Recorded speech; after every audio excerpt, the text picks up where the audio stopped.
பச்சை நெல்லு சோறு இருக்க பந்தளத்தில் வீடு இருக்க பச்சை நெல்லு சோறு இருக்க பாண்டுரங்கம் பெத்த உள்ள நீ பட்டினியா போகலாமோ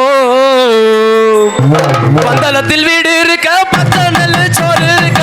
பந்தளத்தில் வீடு இருக்க பச்சை நெல்லு சோறு இருக்க பாண்டுரங்கம் பெத்த உள்ள பட்டினியா போகலாம் வீரமணி கண்டா நீ இக்கட